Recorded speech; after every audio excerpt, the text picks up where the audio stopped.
الصبح بدا من طلعته والليل دجا من وفرته فأقر سلا فضلا وعلا. تو ہم نے منتیں کر لیں اپنی ماں کی کہ میں فیصل آباد میں رہتا ہوں، میرا بھائی لاہور میں ہوتا ہے، کہ ساڑھے کو لا جاؤ نہ پتر، میں توڑے پیو دی جا نہیں چھڑنی. نہیں آئے ہمارے پاس، تنہا زندگی گزار دی. ہم تو آئے مہمانوں کی طرح آئے اور چلے گئے، تنہا زندگی گزار دی. تو پہلا رشتہ خاوند اور بیوی، آدم اور حوا. پھر دنیا میں بھی اگر زندگی ہے، پہلے مر جاؤں تو الگ بات ہے، اگر زندگی ہے تو پھر آخری رشتہ خاوند اور بیوی، اور جنت میں جا کے ہمیشہ کا رشتہ خاوند اور بیوی. ہر آدمی اپنی بیوی کے ساتھ اور ہر عورت اپنے خاوند کے ساتھ جنت میں جوڑا جوڑا ہوں گے. بچے اپنی جنت میں، ماں باپ اپنی جنت میں، ساس سسر اپنی جنت میں، بھائی بہن اپنی جنت میں. جنت میں بھی خاوند اور بیوی کا اللہ نے ساتھ بنایا ہے. یہ رشتہ سب سے اہم رشتہ ہے.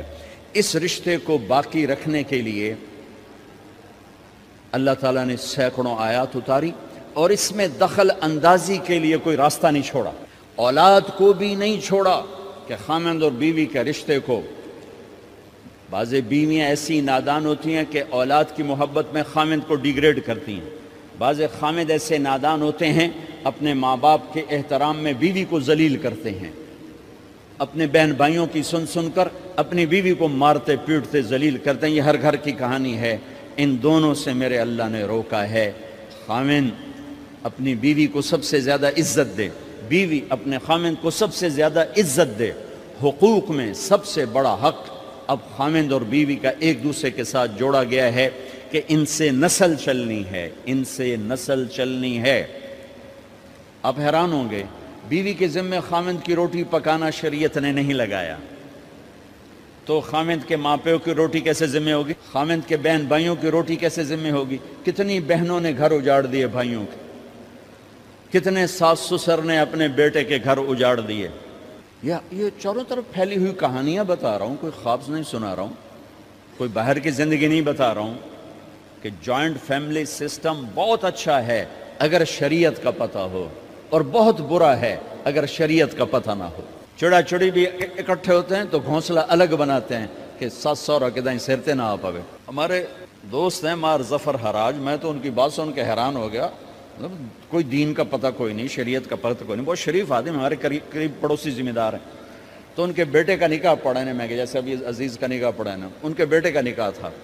تو ابھی مہمان نہیں آئے تھے تو ہم ایسے بیٹھے تھے، تو مجھ سے کہنے لگے مولانا صاحب میری بیگم میں نے آکھیا کہ گل سن آپ ہن ہنڈ گئے ہیں، ان کر میرے پوتر دا گھر وکھرا بنا. او نوے اساں کہہ دی دھی لائے تے آئیے تو مڑ اساں ادھر تے سر تے بیٹھے ہوئیے، پہلے میرے پوتر دا گھر وکھرا بنا، او دی ڈولی وکھری لایا تو مڑ میں شادی کرساں پتر دی. چلو وہ تو طاقت رکھتے تھے، انہوں نے الگ گھر بنایا.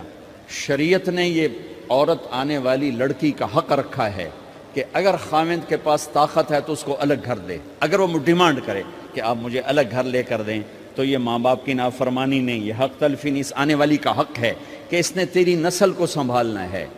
اگر یہ ساس کے بھی سنیں، سسر کے بھی سنیں، نندوں کے بھی سنیں، دیور کے بھی سنیں، پھر تیری بھی سنیں، تو یہ تو پاگل ہے. یہ بچے کہاں سے پالے گی؟ یہ بچوں کی تربیت کب کرے گی؟ یہ تو دن کو روئے گی کہ ساسا آکھے، رات کو روئے گی سو رہے آکھے، اگلے دن آکھے گی میں نے تو تیری بہن آکھے ہے. تو اس کو تو بچے پالنے کا وقت نہیں. ہماری نسل کیوں برباد ہو گئی؟ کہ ماؤں نے اپنی ڈیوٹی چھوڑ دی ہے. 3 سال کا بچہ سکول میں ڈال رہے ہیں، بلا سکول والوں کیڑی فکر ہے، انہوں نے پیسے لے کے انہوں کھڈاونا. میرے نبی نے کہا 7 سال تک تو نماز بھی نہ کہو، گلے سے لگا کے رکھو. 7 سال تک نماز بھی نہ کہو، بس اس کو قریب کرو قریب کرو قریب کرو. 10 سال میں جا کے نماز کہو. 3 سال کے بچے کو ڈالتے ہیں اسکولوں میں، اس کے لاشعور میں ماں باپ سے نفرت پیدا ہو جاتی ہے. یہ میری اب بیتی ہے. اللہ نے مجھے تبلیغ میں لگا دیا تو شریعت پڑھنے کے بعد اللہ نے میرا سر جھکا دیا، ورنہ میں تو بالکل باغی ہوتا. تو میرے نبی فرما رہے ہیں 7 سال تک نماز بھی نہ کہو، بس سینے سے لگا کے رکھو تاکہ تمہاری صفات منتقل ہوں اور تمہاری محبت ان کے اندر منتقل ہو. تو جب بیوی پر پورے گھر کا بوجھ پڑ گیا تو وہ اپنے بچوں کو کب پالے گی اور بچوں کی کب وہ تربیت کرے گی؟ وہ تو صبح سے شام تک چولہے پر تھک چکی ہے، اور اوپر سے جو تانے ہیں وہ الگ ہیں، جلی کٹی، کبھی ساس کہہ رہی، کبھی سسر کہہ رہا، کبھی بہنیں، کبھی دیور، تو وہ تو بالکل بیچاری پاگل ہو جاتی۔ کہیں اس کا الٹ بھی ہوتا ہے، آنے والی ایسی آتی ہے کہ پورے گھر کو تباہ کر کے ماں باپ کو بھی دھکا دلا کے اپنے خامند کو لے کے نکل جاتی، ایسا بھی ہے لیکن یہ بہت کم ہے۔ ابتدائی رشتہ خامند اور بیوی ہے، خامند اور بیوی یہ ابتدائی رشتہ ہے۔ اللہ نے آدم کو بنایا اور حوا کو ساتھ بیوی بنایا، اولاد بعد میں دی۔ اور ایک اور بات، آدم کو بنا دیا مٹی کا پتلا کٹھا کر کے، مٹی کٹھی کر کے پتلا بنا دیا، 40 سال کے بعد روح ڈالی، چل بھائی جا جنت، اور اکیلے بھیج دیا، بیوی نہیں دی۔ حالانکہ اللہ چاہتا تو ساتھ ہی حضرت حوا کی مٹی کا ڈھیر بھی لگا دیتا، اس کا پتلا بھی تھپ دیتا، فرشتوں سے تھپوا دیتا، اور پھر 40 سال کے بعد دونوں کو کٹھا جنت میں ڈالتا۔ بہت سارے پیغام، اس میں بہت سارے پیغام، تاخیر ساتھ نہیں بنایا، دیر سے بھیجا، انتظار قدر کو بڑھانے کے لیے کہ عورت کی قدر کرنا، کمزور ذات ہے، کمزور مخلوق ہے، قدر کرنا۔ دوسرا، پہلے دن پتلا نہیں بنایا کہ ننگا پڑا ہو، عورت کا پتلا ننگا ہو، مٹی کا ہو، پتھر کا ہو، تو اس میں کیا کشش؟ تو ان مرد کے لیے کشش کوئی نہیں، تو فرشتوں کو کیا کشش تھی؟ پہلے دن سے عورت کو پردے میں بنایا، بے پرد نہیں کیا، بے پرد نہیں کیا، اس کا پتلا نہیں بنایا، اسے ننگا نہیں چھوڑا،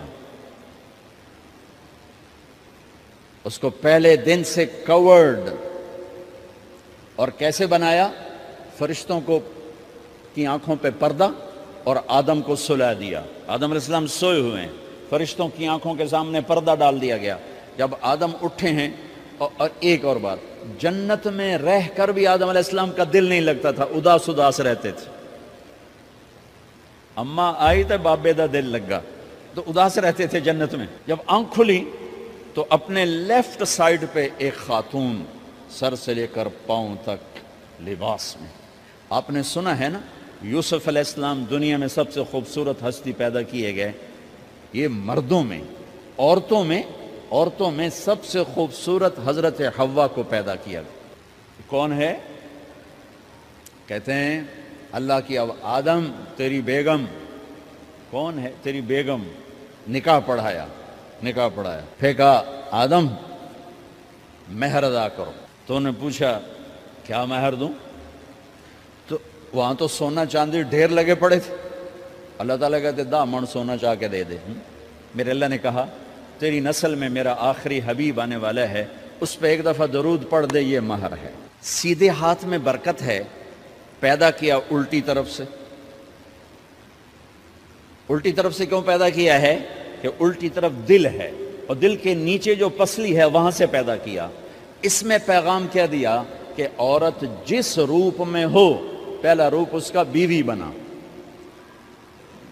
پھر وہ ماں بنی، پھر اس آگے بیٹی کا روپ ہے، پھر بہن کا روپ ہے، پھر خالہ ہے، پھوپھی ہے، دادی ہے، نانی ہے، ساس ہے۔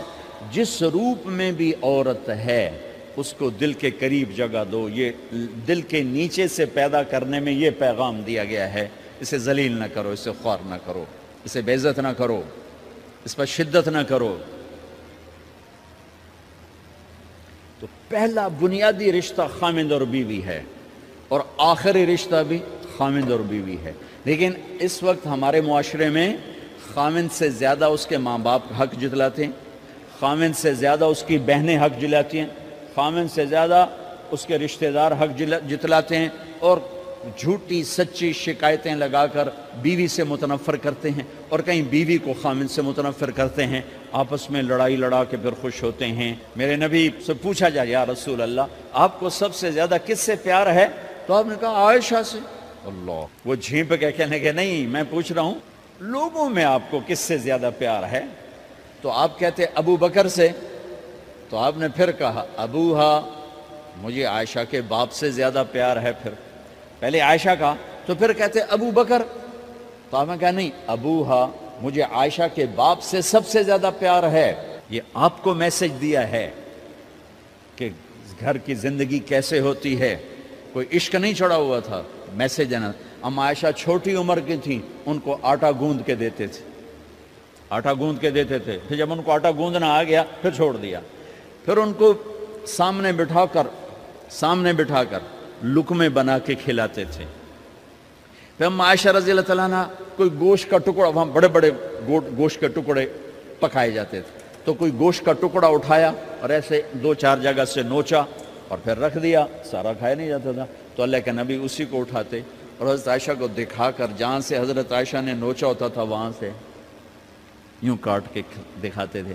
پھر حضرت عائشہ رضی اللہ تعالیٰ نے گلاس اٹھایا پانی پینے کے لیے، جہاں ہونٹ لگائے پہ گلاس رکھ دیا، بڑے بڑے گلاس ہوتے تھے، تو حضرت ہمارے نبی اٹھاتے تھے، جہاں عائشہ کے ہونٹ لگے ہوتے تھے وہاں ہونٹ لگا کے پانی پیتے تھے۔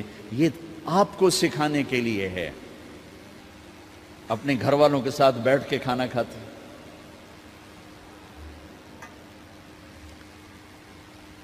یہ میرے نبی کی معاشرت ہے، یہ میرے نبی کی زندگی۔ گھر میں جھاڑو دیتے، اپنے کپڑے خود دھوتے،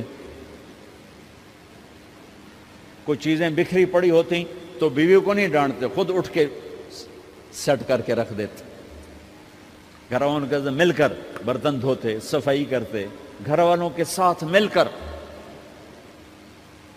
یہ میرے نبی کی ایک خوبصورت زندگی ہے بھائیو بہنوں، ہم بھلا چکے ہیں۔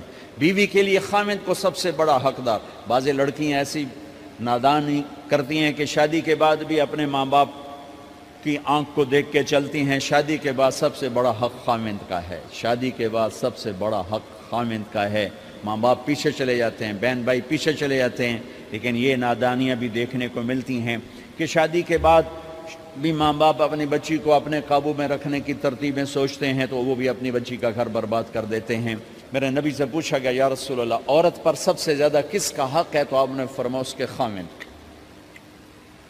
ایک خاتون ہے، یا رسول اللہ میری شادی ہو رہی ہے تو میرے اوپر میرے خامند کا کیا حق ہے؟ تو آپ نے ارشاد فرمایا تیرے خامند کے جسم پر زخم ہو، زخموں میں پیپ پڑ جائے اور تو اپنی زبان سے چاٹ کے زخم صاف کرے تو تو نے اپنے خامند کا حق ادا نہیں کیا۔ خامند کو سمجھایا کہ سب سے بہترین مسلمان وہ ہے جو بیوی سے اچھا سلوک کرتا ہے، اور میرا سب سے اچھا سلوک ہے اپنی بیویوں کے ساتھ، یعنی قاب قوسین او ادنا آپ کا مقام ہے، اللہ پاک کا دیدار اپنی آنکھوں سے کیا ہوا ہے، اور آپ ہمیں معاشرت سکھا رہے ہیں کہ ایک جہاد کے سفر سے واپس آ رہے ہیں، اما عائشہ ساتھ ہیں، تو آپ نے صحابہ سے کہا بھئی آگے چلے جاؤ، وہ سارے آگے چلے گئے۔ جب سارے نظروں سے غائب ہو گئے تو آپ نے کہا عائشہ دوڑ لگاؤ گی میرے ساتھ؟ عائشہ نے نہیں کہا، میرے نبی نے کہا دوڑ لگاؤ گی؟ آج کل کا کوئی علامہ بھی یہ نہیں کرے گا، عائشہ دوڑ لگاؤ گی میرے ساتھ؟ کہا جی لگاؤں گی۔ تو دوڑ لگائی تو عائشہ فرماتی ہے میں آگے نکل گئی، اللہ کے نبی پیچھے رہ گئے، چاہے آپ جان بوجھ کے آستہ ہوئے ہوں ان کی دل جوئی کے لیے۔ کچھ سال گزر گئے، پھر جہاد کے سفر سے واپسی ہو رہی ہے تو آپ نے صحابہ سے کہا بھائی آگے چلے جاؤ، تو سارے آگے چلے گئے، غائب ہو گئے۔ عائشہ دوڑ لگائیں؟ کہا جی لگائیں۔ تو فرمایا کہ ان دنوں میں ذرا موٹی ہو گئی تھی، جب دوڑ لگائی تو اللہ کے نبی آگے نکل گئے، تو پھر آپ نے کہا عائشہ ہذہ بتلک، عائشہ اب تیرا میرا حساب برابر ہو گیا، اس دفعہ تو آگے نکل گئی، آج میں آگے نکل گیا۔ یہ میرے نبی کی معاشرت ہے کہ بھری محفل میں کہہ رہے ہیں مجھے عائشہ سے سب سے زیادہ پیار ہے۔ اور عرب میں عیب تھا، جیسے ہمارے ہاں بھی عیب ہے کہ کوئی بھری محفل میں کہ مجھے بیوی سے سب سے زیادہ پیار، کہ تیری ماں کتنے گئی؟ بھائی ماں کا اور خانہ ہے، بیوی کا اور خانہ ہے، ماں کی اور جگہ ہے، بیوی کی اور جگہ ہے۔ تو میں آپ سب سے کہتا ہوں ماں باپ کی وجہ سے بیویوں پہ زیادتی نہ کرو، بیوی کی وجہ سے ماں باپ پہ زیادتی نہ کرو۔ بڑے ہو تو بڑے بنو، ہمارے نبی تو آپ سسر بھی ہیں نا، آپ نے 4 بیٹیوں کی شادیاں کی، 2 تو ایک ہی کو دے دیں عثمان کو، رقیہ اور ام کلثوم رضی اللہ تعالیٰ عنہما، حضرت عثمان کے نکاح میں، ابو العاص رضی اللہ تعالیٰ عنہ کو زینب، اور سب سے پیاری محبوب بیٹی حضرت علی رضی اللہ تعالیٰ عنہ۔ باقی 3 نکاح بڑے سادہ کیے، حضرت فاطمہ کا نکاح بڑے دھوم دھام سے کیا،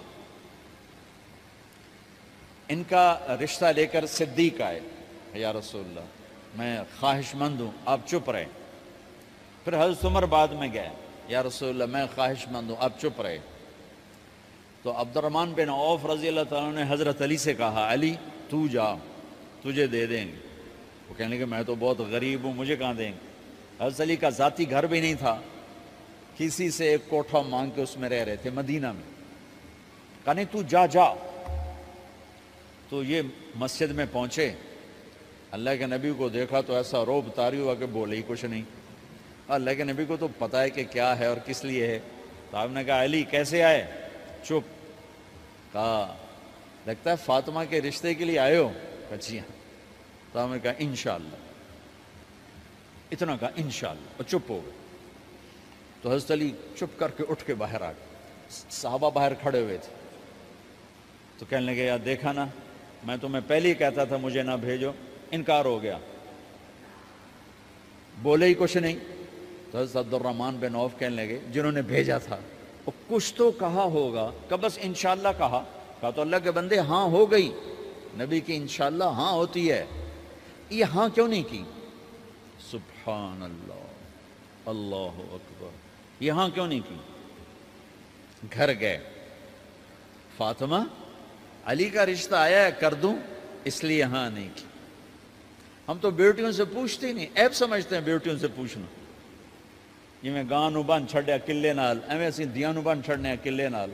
مجھے ایک اپنی مطلب برادری لیول کے ایک خاتون کا فون آیا کہ مولانا پڑھایا مجھے لاہور میں اچھے کالجوں میں، اور میری منگنی کرتے وقت مجھ سے پوچھا ہی نہیں، اور ایک شرابی سے منگنی کر کے مجھے اطلاع دی اسی تیری منگنی کر چھڑی ہے، فلانی تاریخ نو تیرا نکاح بھی ہونا ہے۔ مجھے آج تک گلہ ہے، پوچھ لیتے، اگر نہیں پوچھا تھا چلو میں انہاں ساڑھے پنجاب وچ کوئی نہیں پوچھ دے، گاں موج دی طرح ٹور چھڑ دین، تو چلو اتنا تو ویکھ لیں دے بھی کم از کم شراب تو نہ پیندا ہویا۔ ایک شرابی نال میرا نکاح کر چھڑ، ساری زندگی اڈیاں رگڑ رگڑ میری گزر گئی۔ علی جیسا رشتہ آیا ہو تو اوپر سے حکم بھی آ چکا ہو کہ علی کو ہی دینا ہے، تو پھر آپ فاطمہ سے پوچھیں فاطمہ تیرا رشتہ آیا ہے علی کا، کر دوں؟ حضرت فاطمہ نے ہاں کی تو پھر مسجد تشریف لائے۔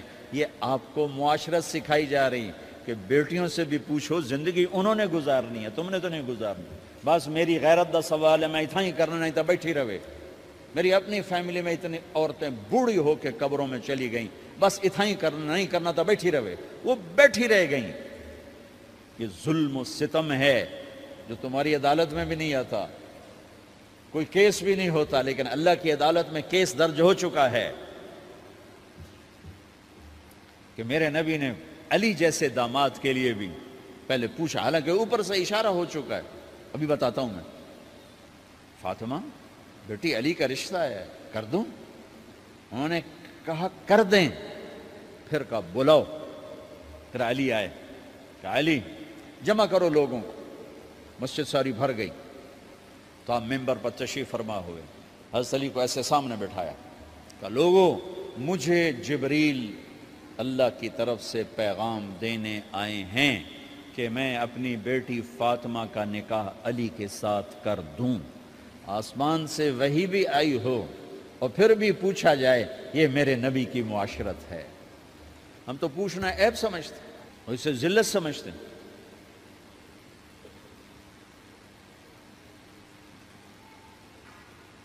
پھر آپ نے اتنا بڑا اہتمام کیا، مسجد نبوی پرانی جو آپ کے زمانے کی تھی، بہت بڑا ہال تھا، اس کا بھرا ہوا تھا۔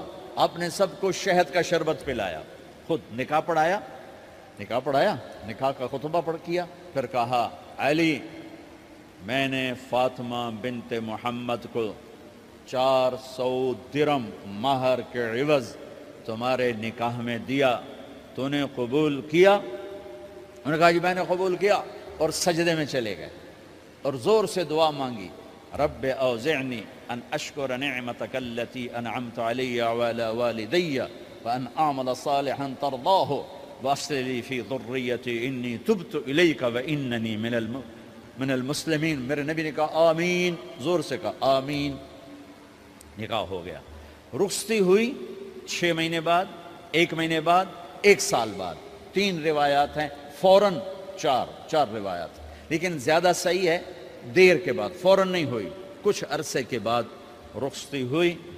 حضرت عقیل آپ کے بھائی وہ کہنے لگے علی اب رخصتی ہو جانی چاہیے، تو یہ دونوں مل کر آئے سلمان فارسی کے پاس کہ سلمان بھائی ہماری رخصتی کروا دو۔ سلمان فارسی کا بڑا احترام تھا، انہوں نے جا کر بات کی ام سلمہ رضی اللہ تعالیٰ عنہ سے۔ ام سلمہ نے بات کی اللہ کے نبی سے، کہا ہاں آ جائے لے جائے، آ جائے لے جائے۔ تو علی رضی اللہ تعالیٰ عنہ اپنی اونٹنی لے کر آئے، تو حضرت علی کا گھر وہ کرائے پر گھر تھا ایک کونے پر، تو وہاں اسماء بنت امیس اور ام ایمن گئیں اور اس کے فرش کو لیول کیا، فرش میں سرخ مٹی ڈال کے اس کو لیول کیا اور دیواروں کی پوچا پاچی کی اور وہاں کھوٹیاں لگائیں کپڑے ٹانگنے کے لیے۔ آپ نے حضرت عائشہ، حضرت ام حبیبہ، حضرت ام سلمہ سے فرمایا تمہیں پتہ ہے نا مجھے فاطمہ سے کتنا پیار ہے، اسے دلہن بناؤ۔ دلہن بنانا بھی سنت ہے، دلہن بناؤ، اسے دلہن بناؤ، تو آپ کو دلہن بنایا گیا۔ پھر علی رضی اللہ تعالیٰ عنہ تشریف لائے سلمان فارسی اور عقیل کے ساتھ، اونٹنی کو دروازے پر بٹھایا، تو آپ نے علی کا ہاتھ پکڑا، اندر تشریف لے گئے اور فاطمہ کا ہاتھ پکڑ کے علی کے ہاتھ میں دیا اور کہا بیٹی مجھے اپنے خاندان میں جو سب سے زیادہ محبوب تھا میں نے تیرا ہاتھ اس کے ہاتھ میں دیا ہے۔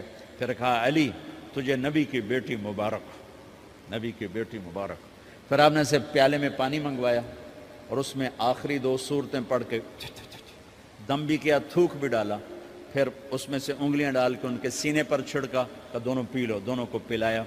پھر باہر تک چھوڑنے آئے، حضرت علی نے آپ کو اونٹنی پہ بٹھایا، آپ نے 2 عورتوں کو ساتھ بھیجا، ام ایمن اور اسماء بنت عمیس۔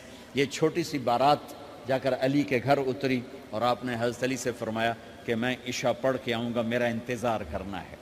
تو عشاء کی نماز کے بعد آپ تشریف لے گئے، آپ نے دوبارہ پیالے میں پانی منگوایا اور اس پر آخری 2 سورتیں پڑھ کے دم کیا، پھر ان کے سینے پر چھڑکا، یہاں بازوؤں پر چھڑکا اور کمر پر چھڑکا اور دعا دی اللہم اسد جدہما وجمع شملہما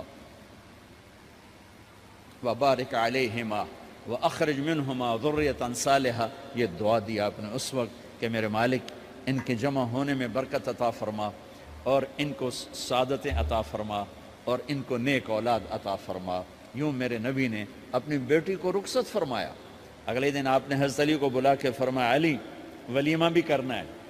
کہنے لگے یا رسول اللہ میرے پاس تو کچھ نہیں۔ تو آپ نے کہا، تو سعد بن ابی وقاص کہنے لگے یا رسول اللہ میرے پاس ایک چھترا کھڑا ہے، چھترا لاؤ۔ ذبح کیا گیا، آپ نے اس میں چھوارے ڈلوائے، قورمہ بنوایا، قورمہ، اور اپنی طرف سے حضرت علی کو پیسے دیے کہ جاؤ چھوارے، گھی، شہد خرید کے لاؤ۔ تو علی رضی اللہ تعالیٰ نے 5 درہم کے چھوارے خریدے اور 3 درہم کا شہد خریدا اور 1 درہم کا گھی خریدا، 9 درہم تھے ٹوٹل۔ تو آپ نے کافی سارا آ گیا تو چھواروں کی گٹھلیاں نکلوا کے ان کو پسوایا، پھر شہد اور گھی میں ملایا اور ایک سویٹ ڈش تیار کی اور اس کو حضرت علی کے ولیمے میں آپ نے اپنی طرف سے پیش کیا۔ تو اس دن تازہ روٹی جو کی پکائی گئی اور دیگ پر میرے نبی خود بیٹھے کھانا کھلانے، تقسیم کرنے، خود بیٹھے۔